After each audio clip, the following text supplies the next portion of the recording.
Okay. You're rocking. Okay. Hey, everybody, and welcome Tina Greenbaum to the Peace and Pivot Summit. I'm so excited. When we first started talking about this, we said, who else should we have? And Julian and I both said, Tina, we've got to get Tina. So just read you her official bio, and then I'll turn it over to you, my dear. So Tina Greenbaum works with executives who want to increase their performance level in high-stakes, high-pressure situations. An optimal performance specialist and sports psychology consultant, Tina's signature program, Mastery Under Pressure, empowers leaders and their teams using cutting-edge technology, neuroscience, energy psychology, sports psychology, and current learning theory. In addition to her Mastery Under Pressure team program, she also works with CEOs and senior level management as a confidential Thera-Coach on a one-to-one basis. Her expertise in guiding executives through their psychological and personal issues helps her clients cope with the demands that their personal struggles place on them as they strive to be atop their sector. As she likes to say, the only thing standing between you and your goals is you. So Tina Greenbaum, take it away. Thank you, Elizabeth, and thank you, Scott and Juliet, for putting on this amazing, amazing summit. So I entitled this A Normal Response to an Abnormal Situation. And so everything that you heard about my bio and helping people to peak performance, levels of peak performance, and being able to take where they are and expand to the next level, there isn't a person in this universe that is not being affected by this crisis, this current crisis. So all our responses, the ways that we're, kind of the emotions that are moving from one place to the next, is a normal response to a very, very abnormal situation. So let me tell you a little bit just about me. You heard Elizabeth introduce me. I'm a workshop leader and author of a book called Mastery Under Pressure, an optimal performance coach. And as you heard, I really love the combination of neuroscience and body awareness and performance. And it seems I've been on this path for, more than 37 years. And I had to kind of use my nose to find my way. And so now the neuroscience is proving what a lot of the ancients have known for centuries and centuries. So again, I work with business leaders, actors, dancers, performers. I've lived in Washington, D.C., New York City, and now here in the Bay Area. So a combination of amazing people who really have taught me a lot, but also wanting to be able to perform at very, very high levels. So let me tell you a little bit about just some of the emotions that I personally have been going through, and just see if you can relate to some of these. So loss and grief. I had a wedding party planned for my son on March 21st. Luckily, they were already married, but I had family that was coming from all over the country. And I had to, when they said the word pandemic, I had to give it up. And so with that came a series of feelings of loss and grief. And we're going to be talking a little bit more about that. So that was a personal piece that happened for me, but also professionally. Many of you I just was on another call this morning of consultants, very, very high level consultants, talking about where the next dime is going to come from and jobs that have just been stopped right, in the moment. So a lot of fear of the future, anxiety, sadness. It's a sad time. There's, we're just talking about people losing jobs and income, but we know that there have been thousands and thousands of people that have lost loved ones. And with that come, again, for me, some glimpses of depression. I've been very busy over these last couple weeks because this is what I do. And this is a time where I feel like I can give the most of who I am. But there are people who are seriously suffering from depression. And with depression comes hopelessness and helplessness. And I've also been feeling another several ranges of feelings, very open-hearted and very focused on what I'm doing. So I'm wondering, I can see the chat. I have another computer. I can see the chat room. If any of you would love to share, I always really like to do interactive workshops. And I want, Scott's was very interactive and there was really, really great stuff. So I'm hoping that you will chime in because there's a lot to share and a lot that we can share and learn from each other. So I'm going to put my glasses on so I can see some of the things that are on the chat. So again, I would love you to share a little bit about what's been going on for you so that I can help you and communicate with you. And so what we're going to cover here, we're going to talk about the process of grief and loss because it is definitely a process that people go through. And the psyche is extremely wise, and we're going to learn a little bit more from that. Just so that you all know, too, my background is I'm a licensed clinical social worker. I'm a psychotherapist. So I'm that Thera-Coach. We go to therapy when we need to, and also coaching, which I think is a lot of behavioral things and helping you move along. So I'm going to combine a lot of my experience and my knowledge. For those of you that haven't taken the quiz, I'm going to ask you to take the quiz. And we're going to talk also a good bit about the stress response and what that actually consists of. I want to teach you hopefully things maybe that you already know, but also how to get beyond some of the stress that you might be feeling. And so give you some tips from my mastery under pressure. And I'm going to ask if you're in here, and if anybody could just kind of jump on the chat and let me know that you hear me, that you see me, and that that you're with me. That would be really, really, really helpful. Okay. So I've got some three. Okay. So hello from Christine Glass and Patricia Daniels and Nathaniel. Thank you all for checking in. It makes me feel better that I'm not just talking into a machine. So, okay, so here we go. So let's look at this process of grief and loss. And again, please chime in at any time and let me know if you can relate to what I'm saying, if these are things that you're experiencing or have experienced, and any questions that you might have, because I'm here to help. Actually, it's not just a one-way talk. So this is a slide from a video that follows the grief process that Elizabeth Kubler-Ross, who was a champion in the thoughts of grief and loss, and she identified these different stages. Now it looks like in this arrow that it goes from one to the other to the other, and the truth is that's not really true. We go through different stages at different times, and in the grief process, you could feel any one of these things at any one time. So I'm going to use the example, just the example again, from my personal. So again, this is personal and professional, but from this example of having to give up my the wedding party that I had worked so hard and so long on and was so excited about, my family coming from Hawaii all the way from New York. So in the beginning, there was a lot of denial. Like, this isn't really going to affect it. We're going to do this. This is going to happen. And again, for those of you that have planned events and workshops and how long it took you to get to the place where you said, oh, it's not going to happen. Well, I kept bargaining and trying and denying, and until my son said to me, Mom, you know, this coronavirus, it's a real thing. And that was the first sort of inkling that it might affect my event. So there was a lot of denial in the beginning. And then I was also planning a workshop at the same time on March 6th.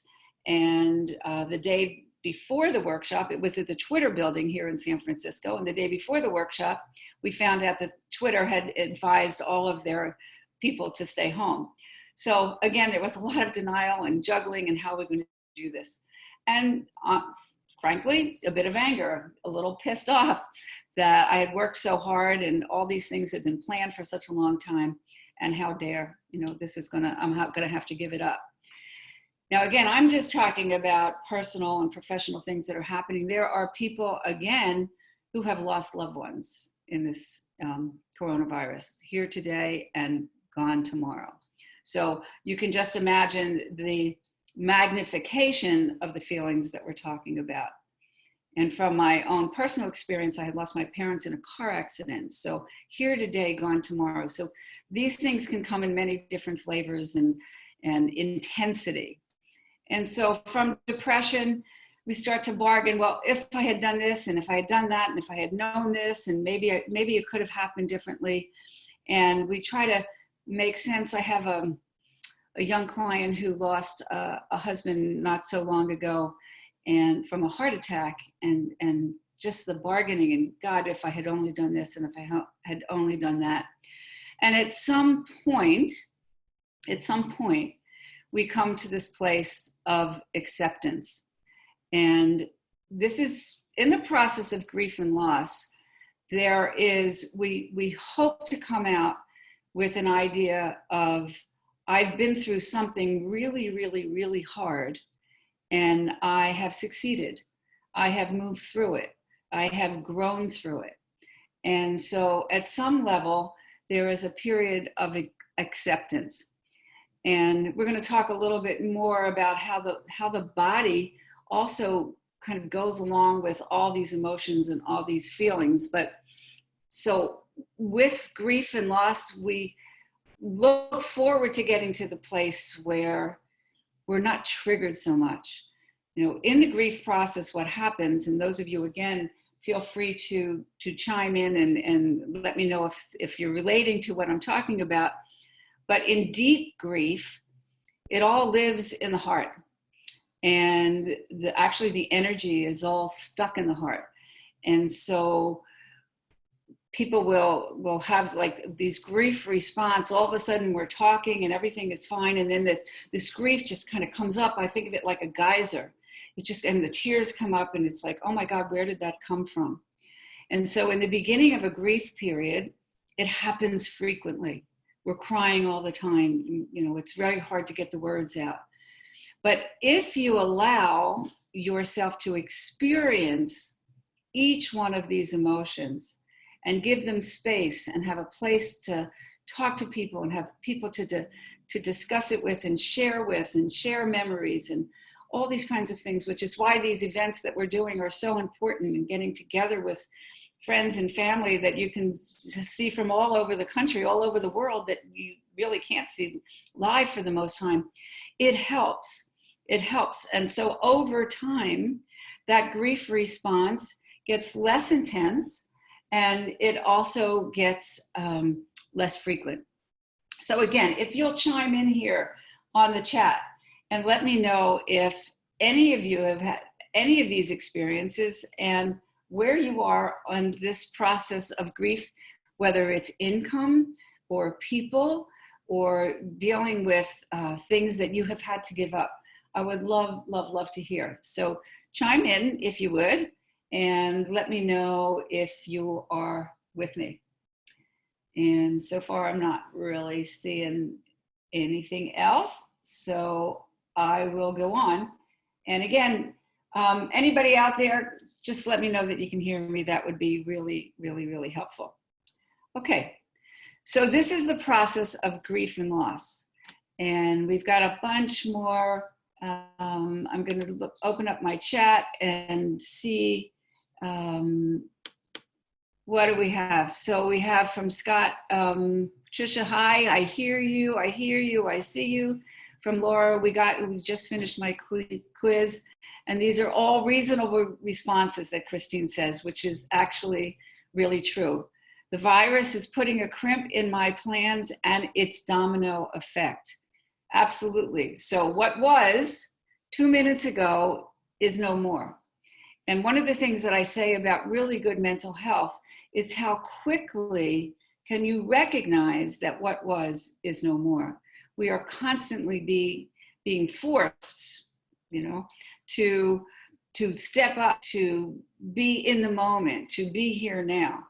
And this is challenging, truly, truly, truly challenging. Okay, so we're going to go on to the next piece of this. And I have asked you to take the quiz, this peak performance quiz. And if you haven't taken it, take a moment, if you would. And I don't have my, I don't have my cursor here. So it's masteryunderpressure.net. If you could, I'm just going to come out of this for a second and just get this over here. Masteryunderpressure.net.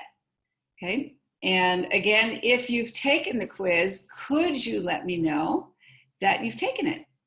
And we can, because we're going to do a lot of work with this quiz, and it would be really helpful to know if you're with me. So let's see.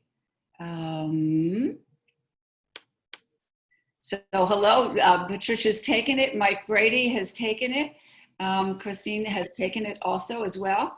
And again, if you haven't, just take a moment and jump on with it. Masteryunderpressure.net.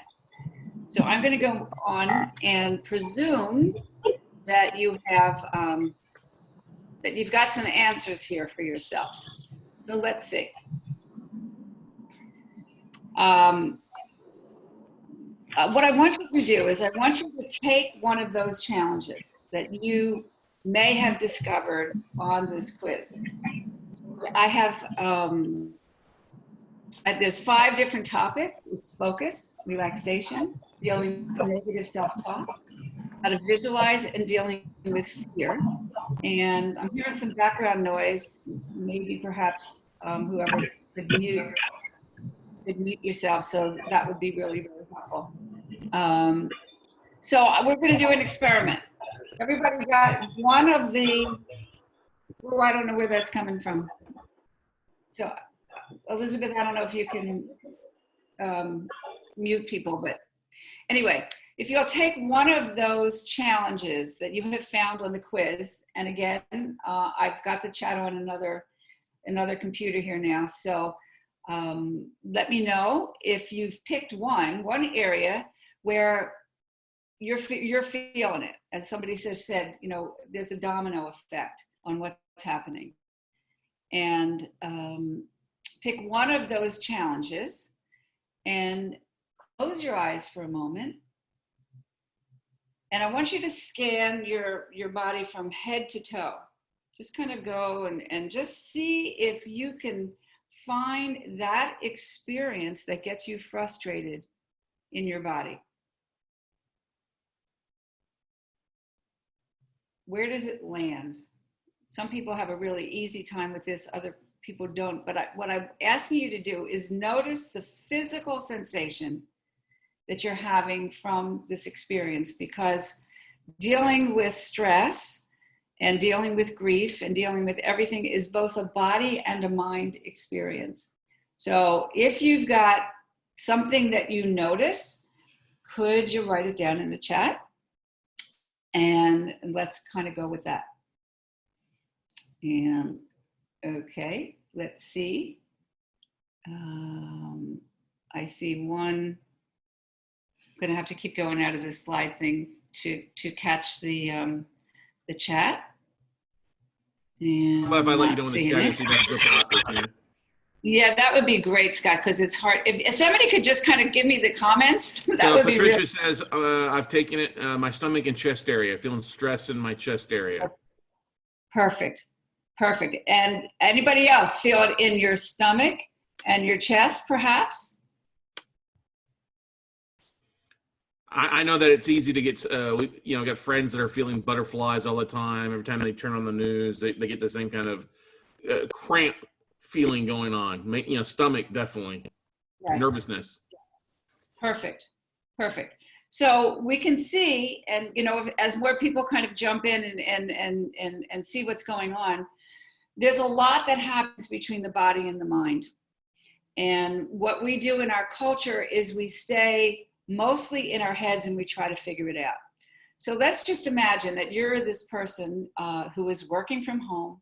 You've got kids in the background.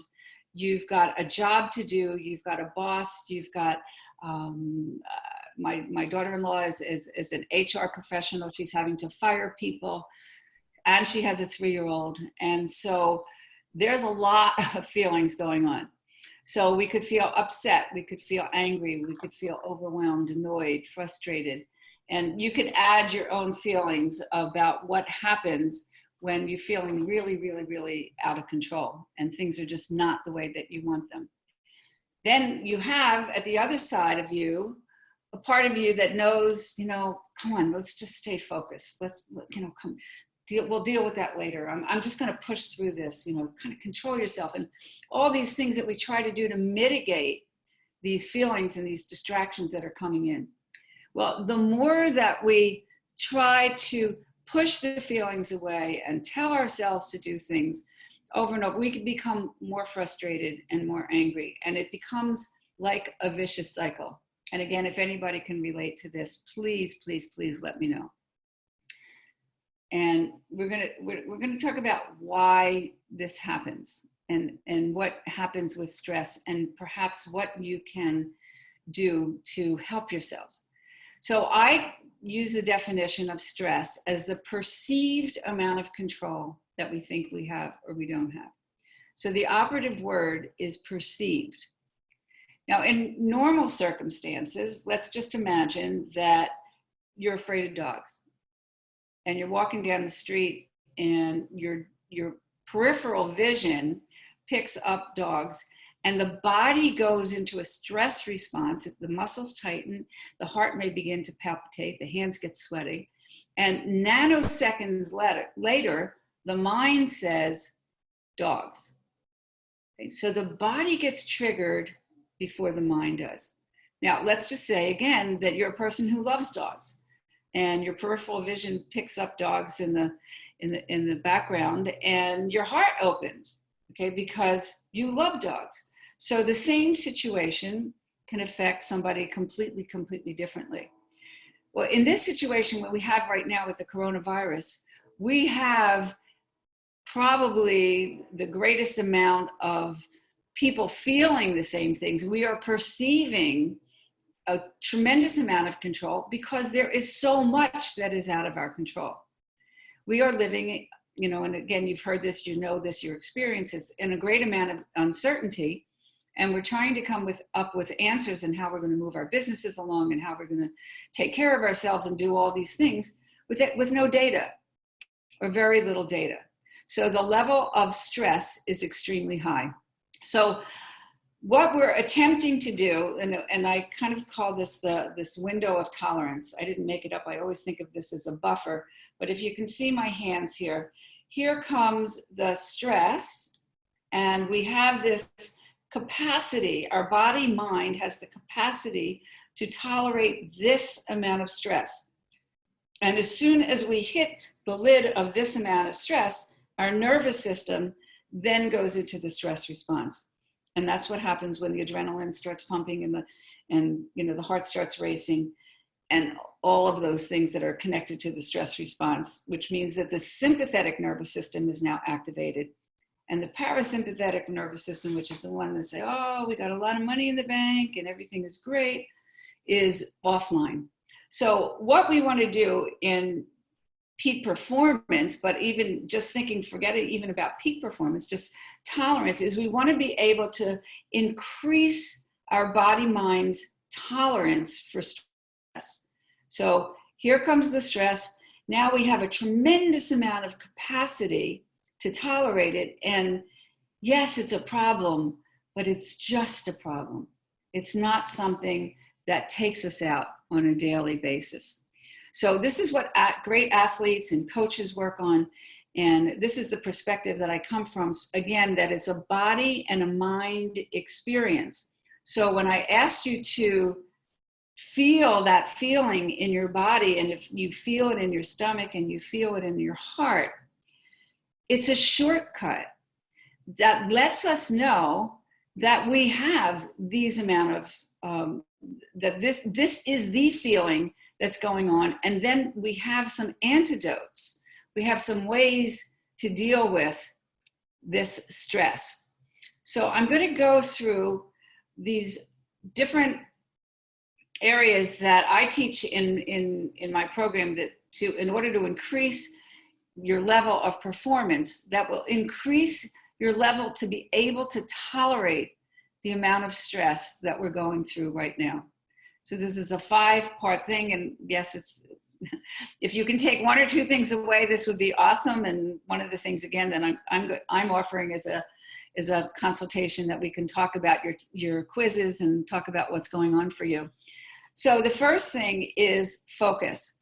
When I said in the beginning that I have been also highly focused, in addition to all the stress that I'm feeling, just putting together this presentation, putting together calls that I'm doing, preparation that I'm doing, I have been highly focused.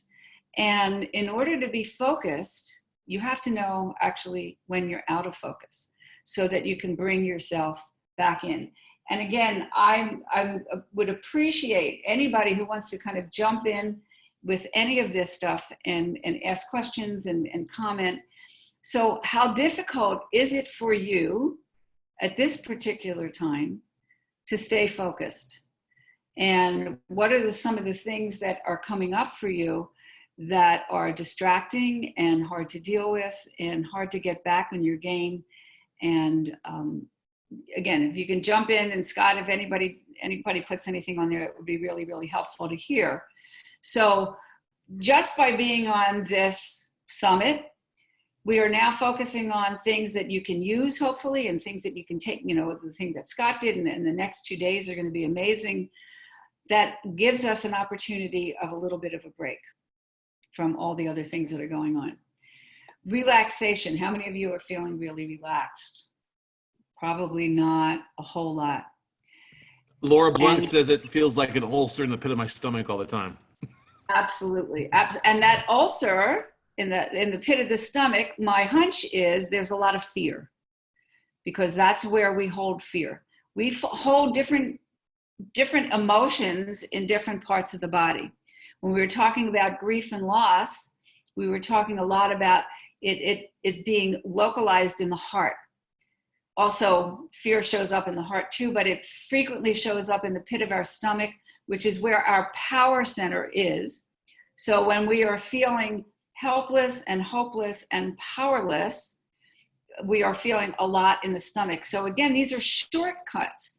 So when I feel, I know that I don't like to be controlled, and I don't know anybody who really likes it, but I really, really, really don't like it. And so I feel it in my shoulders and my neck. And as soon as I start to feel those feelings, I can look around and say, where do I feel out of control? Where is this pressure coming from? So the body gives me information. I don't have to think about it too much, because I've trained myself and I've studied enough to know my own body and my own body's reactions to things. So this is sort of the goal of where, I love to take people, and so that you become the master of who you are in a way that is very, very, very empowering. I was talking on a podcast yesterday, and I was saying to somebody, it's really your secret weapon. When you have mastered these things, and I'm going to continue to go through them, but when you have mastered these skills, because they are skills, just like all the skills that, just Scott was talking about his skills in LinkedIn. He's amazing with that. He's masterful at it.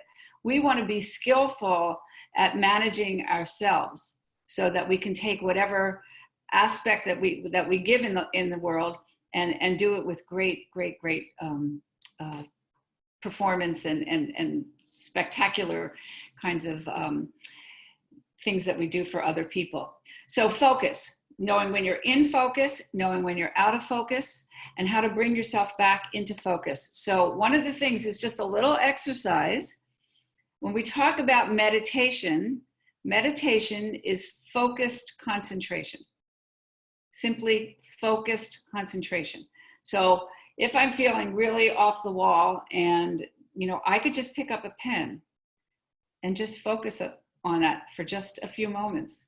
and feel what it feels like for the mind to begin to start to draw in and become single focused. What that does is it relaxes the left side of the brain, which is the chatter side, where all this talk is coming from, and it quiets that down, and it opens up the right side of the brain, which is our creative side. So just a simple little thing like focus. Any of you who have done yoga and any balance postures where you stand and you focus on one point on the wall, on the floor or the wall or anywhere, and the body just begins to start to quiet down. So this connects also to relaxation. Your breath is the only voluntary process that we have that can change that nervous system from that sympathetic, stress response to that quiet place inside. So there's a breath, it's called the 3-part breath. It's a yogic breath, which starts deep, deep, deep in the belly. And you start to breathe from there, and your belly, your rib cage, and your upper chest. It's a practice. And we frequently breathe from particularly when we're nervous and anxious and we have that pit in our stomach, we breathe from our upper chest. And the breath is short and shallow. And there's a wonderful saying that says, your mind is where your breath is. So if your breath is very short and shallow, your mind is very spacey. If your breath is really long and low, the mind quiets down. And the whole piece and everything that I teach here, it's learning how to quiet down the body so the mind is clear. This is what we're looking for, a quiet body so the mind is clear. And then negative self-talk. This is one of the biggest things that we have to learn how to manage. I like to, instead of positive thinking, when I think of positive thinking, sometimes it feels kind of unreal. Like, oh my God, I'm just going to be happy today. And that doesn't feel very real. And so I like to think of productive thinking. Do my thoughts produce something useful for me? If I'm watching the news and I'm hearing the same thing over and over and over again, and I notice that my mood is sinking, I'm asking myself, is this taking me to a good place? Is this productive for me? No. Know your limits. Know your limits. And sometimes we're really good at being able to tell our minds to quiet down. Other times we're not so good because there's something else that we need to address. And so the psychologists have identified 27 different categories of emotions. That's not different emotions, but just categories. So as we get better and better and better at recognizing our own emotions, then we get better and better and better about problem solving. What do I need to do at this particular moment in time to be able to take my mind into a productive place? And I saw, Scott, maybe there were a couple more things on the chat. You want to jump in? Yes, I'd unmute myself there real fast. That's okay. Let me pull this up here fast. Christina says, thank you for the breath, mind, connecting language you shared. It's awesome. Nathaniel says, supervising online learning for kids 9 to 17 years old while trying to be productive. It's a previous quote there for you. But others, I was pulling up the Facebook. Jim says that thank you so much for being here and sharing this stuff. It's very, very helpful. Great. Thank you.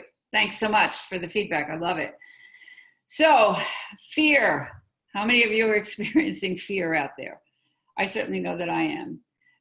My family is all over the country and clients all over the world. And I know nobody is escaping this. The thing about this virus and this experience is we are all on an even playing field. And whether you're the CEO of a multi-million-dollar company and the Prime Minister of England, this illness doesn't it doesn't make you any better than me or me any better than you. So how do we deal with the fear? Well, number one, my big motto to all of you is we have to name it. We have to recognize it. Our tendency, fear is I have a bunch of wonderful sayings about fear, but it's the only thing that gets smaller as you get closer. So when I think about the scariest things for me are my children and my grandson. that something terrible would happen to them. Well, if I allow that fear to escalate, I just go into what if this happens, and what if this happens, and what if this happens. I have to really kind of turn it around into really, so what if it happens? It would be absolutely positively awful. And at the same time, there is a resiliency in all of us. And I know it's a really kind of scary thing to think about, but somehow or other, we do come through. You know, when I lost my parents in a car accident, it was like, why me? Well, why not me? I'm human. These things happen to people. And yet there was always a part of me, a kernel inside of me that knew I would be okay. I would survive no matter how horrible. And so I know it's the worst casing scenario, but somehow, again, for me, knowing that I am resilient and that the human condition is resilient, and just when I took you through that grief and loss process, the psyche is unbelievably resilient. And so one of my favorite kind of people that I go back and quote is, I grew up, you know, right after World War II, and Viktor Frankl, who wrote the book Man in Search of Meaning, the Nazis could take everything away from them, but they couldn't take away his mind. So we have to become very, very disciplined with our minds. And it doesn't happen overnight. Again, it's a skill. You have to be able to recognize where your mind is going. So I took that worst case. Okay, so there's another thing that says the only way past the fear is through it. Things that I'm scared about doing. This is a wonderful time to learn new things, LinkedIn learning and courses. And, you know, I'm going to make an appointment with Scott and kind of go through my LinkedIn thing. And so taking my mind off of something that is scary that I have no control over to something that I have control over. Because the number one question when you're scared is, what's in my control? What's out of my control? I'll repeat it. What's in my control? What's out of my control? What's in my control is how I use my day. It's how the people that I connect it to, how I use my mind, how long I sit in front of that TV, how I connect with friends, and you know, having a Passover Seder with family that's all across the country. That was pretty cool. Meeting with my oldest girlfriends that I grew up with in Philadelphia, and so on. So naming the fear, you've got to be able to name it first. And then you have to look at, okay, so now what can I do with it? What's in my control? What's out of my control? Once I've identified those worst fears, that's not my reality right now. I just recognize that it's a fear, and I talk to my children on a daily basis, and how are you? Then I get busy with something else. So again, if anybody has any comments or questions about that, feel free to jump in, because this is such an important question, and people are really, really stuck a lot in this fear cycle. What happens with my business? What happens if I can't pay my rent? Well, we're all going to deal with this step by step by step by step by step, because we're all in it together. Everybody's in it.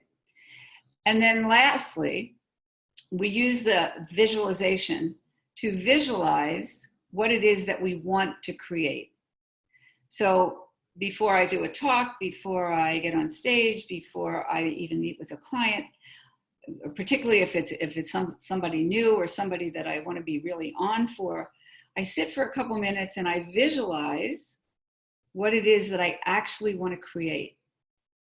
So one of the things that I decided for this period of time, I have had a habit of listening to the news when I go to sleep and picking up my cell phone in the morning when I get up. And what I notice is my mood is crappy. Crappy before I go to sleep. It doesn't help.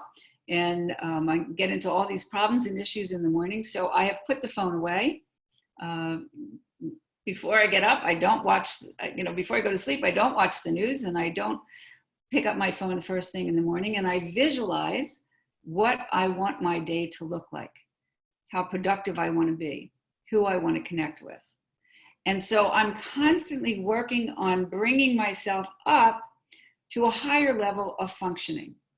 We all have the capacity. Every single person on this call didn't get where you are, by, letting a lot of these things kind of keep you back. But we are being challenged right now to continuously stay, honestly, like a mind Nazi, kind of keep checking in with yourself, keep checking in with the feelings that are going on. Once you recognize the feelings, dive in, get a little deeper. What can I do? We know all the things that we can't do. We are restricted everywhere. We know that. What can I do? What can I do? So I see again, there's a couple more chats, and Scott, it would be great if you could read a couple. That would be wonderful, and then we can. Yep. Patricia says on here, what helped me is recalling past circumstances that I overcame. I use those experiences as a reminder that this will be okay too. That's great. The one here from Mary Jo. She was, I just wanted to explain. Let's see here. Just wanted to explain that I haven't responded because I feel like I'm the minority, where the situation has actually brought me so much peace and opportunity. Time, it's a precious gift that's been lacking in my life for so long. So I'm not taking this very unique. So I'm not taking this very unique opportunity for granted. Running my business while doing my W-2 job concurrently from home, lots of stress.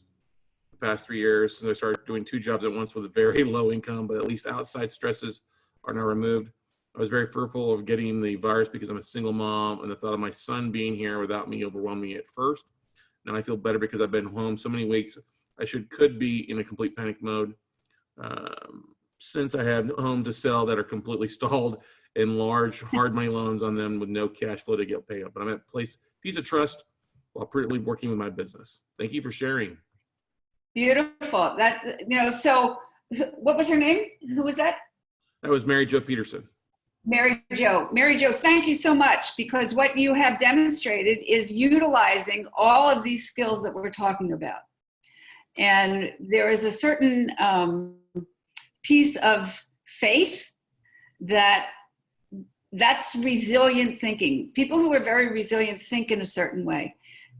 They think optimistically that this is something that is temporary. This is something that we will get through. Going back and remembering past, just the way I described, the terrible loss that I had in my life. There was a piece, a kernel always that I knew that I would get through it, that I was not the first person to have lost somebody in a sudden death, and other people got through it. How was I going to do it? I always love to look for people who are ahead of me, and if they did it, I could do it. And how did they do it? So these are all pieces of resiliency. And so if you notice, and again, because we're all human, we may notice that we're not always that strong. And so we go back and we pick up those pieces. I get the way I described, being really scared about my kids and things that I had to give up. Okay, so I recognize it. One of the things, as this thing started really, really early on, and I started to be incredibly aware at how anxious I was. And so I didn't try to pretend that I wasn't anxious. I just said, wow, I am so anxious. So, what's in my control, what's out of my control? And I started to pick up those things. And once I name them and then maybe sit and breathe for a couple minutes, because I'm not looking at my phone every morning, I'm getting in my meditation time and my writing time and the things that just settle me down. And so, again, this is a great opportunity to catch up and learn, but you have to be vigilant. I guess that's one of my really biggest messages. You have to be vigilant with yourself and not let the fear come and run away with you. And what else do we have?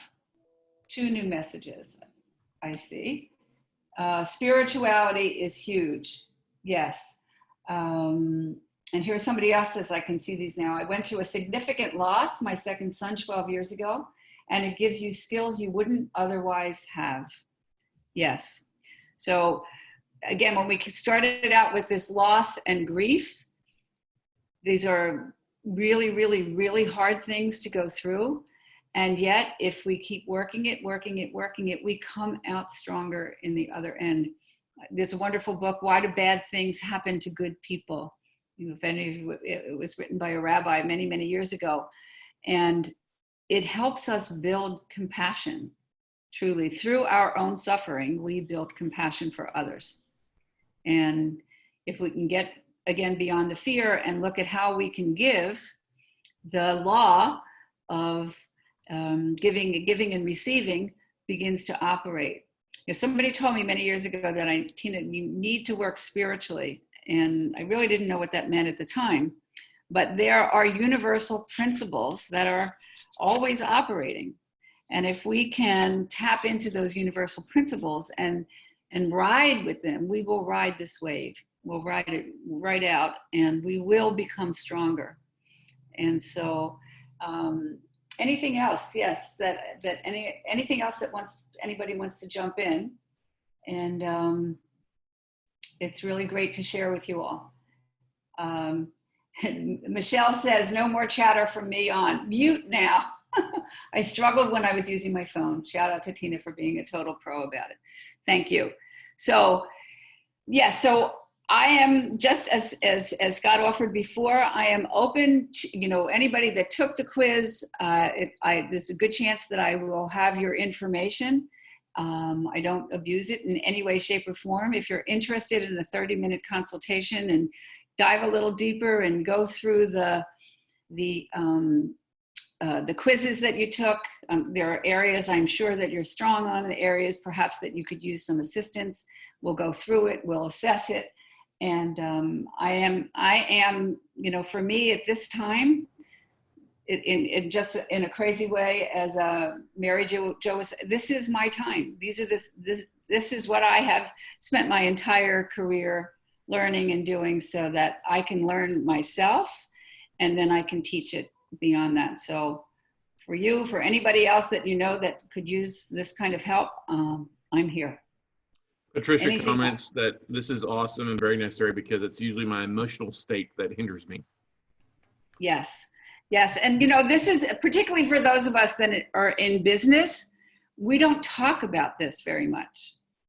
And when I go into a workshop or a talk, and just imagine, okay, just for all of us that are on here right now, you walk into a room and you're getting ready to give your business talk, and you just sit there and imagine, I wonder else who has suffered from cancer here. I wonder who's on medication for depression or bipolar disorder, and who has really kind of made it through. And, I wonder if somebody's working. We all have these things. We take them with us wherever we go. And if we don't tap into caring for each other and acknowledging them, we are missing, we are missing a whole part of the human experience. And I always say, people ask me, like, in marketing, who's your niche? And because I'm a therapist, you're all my niche, everybody. But that's not a marketing thing. But the truth is, if you're living and breathing, these are the skills that if you really take the time, like really take the time and practice and learn, as I said, it's your secret weapon. It will take you everywhere, through everything that life gives you. Every obstacle, you have something to draw on. And this is my book. It's called Mastery Under Pressure. Everything that you want from me is called Mastery Under Pressure, an online program, and so on. But it's all about building up your level of resiliency. And so resilient people bounce back. Resilient companies bounce back. And we will. You've got a whole community here supporting you from every single different aspect that you could ever imagine in your businesses. And I'm the one that works between the ears. Because if you work on yourself first, this is my bias, if you work on yourself first and you bring that best self to your businesses, then you're just unstoppable. So anything else before I think we're pretty well close to time. You have 12 minutes left. 12 minutes left. I have 12 minutes left. Well, I have repeated pretty much. Is there anything else that anybody wants more help with? I can even take any one of your challenges and we can work with it. We can look at it. And if you've done the quiz and you've got something on there that you would love some help with. Gary mentions, he goes, thanks, Tina, what amazing tools you offered, which is awesome. Thank you so much. Yeah, Thank Jim you. says he just likes, Jim from the Facebook live stream says he has to remind himself constantly that he's got this and just take a breath and that, hey, we're all in this together. That's right. It's really helpful, right, that we're all in it together, because now it's all out in the open. You know, most of the times we suffer silently and pretend that we've got it all together. And we don't. So these kinds of summits and these kinds of sharing is really, really helpful to know that we're all going through it at different levels. And it's never the same every day. There's some days that I feel really, really, really calm and good and happy, and other days when I have to put on that mask and go out and go to the market. And even if people bring things in for me, it's like, where did this come from and who touched it, and you know, all that kind of stuff. So yeah, so it is a wave of emotion, just a wave. And you know, again, I'm happy to keep going. I can go back, but I think you get the message. I think people get it. And if you are suffering in silence, no need to suffer in silence. And again, I'm offering it, I'm here. And I don't want to beat a dead horse, you know. But what I will say is, as the days go on, it may get even more challenging, because, you know, in the beginning we're all getting, you know, it's something new, but the days are long. I know my husband teaches tennis, and he can't teach tennis right now, and so having to reinvent yourself every day and stay focused and stay up, and yes, and stay connected to your clients, and so just do things that will renew you. You know, get outside, and nature, honestly, is one of the best panaceas for all of these things. And yeah. What's the best way for people, if they filled out the survey, if they wanted to reach out to you to work with you a little bit more one-on-one? Is there Absolutely. So you can reach me at tina@masteryunderpressure.com. tina@masteryunderpressure.com. Okay. You can find my book on Amazon, and you can even text me at 631-988-1109. That's 631-988-1109. Cool. Gary asked a question here. He goes, how do you judge how much energy you give to the facts, and how much do you visualize and use your other tools and techniques? That's a great question, Gary. Well, we create by our minds. You know, we create our own realities.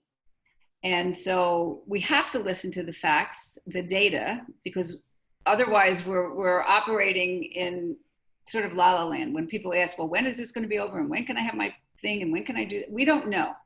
We don't know. But we certainly can visualize. And honestly, coming from a spiritual and a prayer perspective, the more people that visualize peace, and the more people that visualize, you know, helping each other and compassion, the greater the energy field is to have an impact. And so I'm still working on, you know, I was just on a call earlier this morning with other consultants, and people are saying, you know, you got to think about the future. You got to create the future that you want, and then you'll have to pivot again.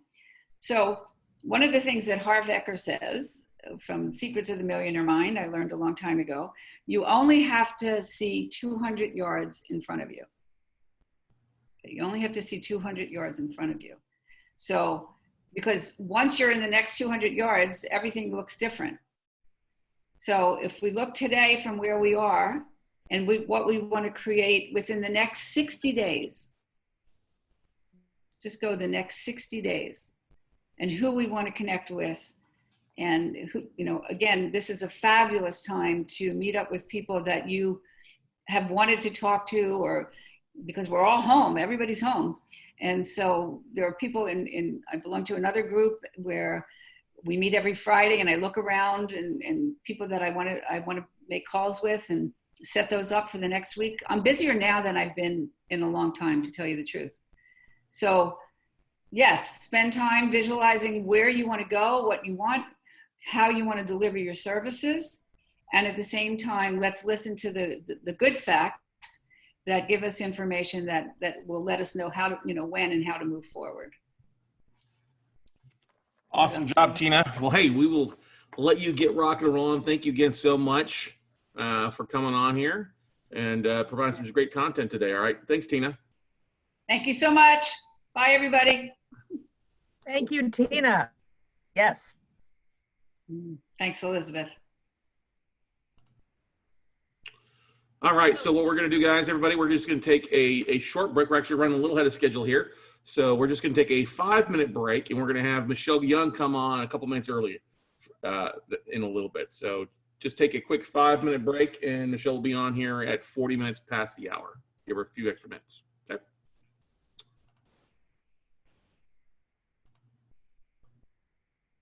Did you just say me? Did you say I get to come on? Oh. You get to come on. Yes, you do. You can go come on. You Can I do it now? I'm going to do it now. I'm so excited. No, you can't. I can't. Give everybody Michelle, 5 minutes. you are banned. You're banned. I'm going to dance on your enthusiasm. Did you borrow your husband's office?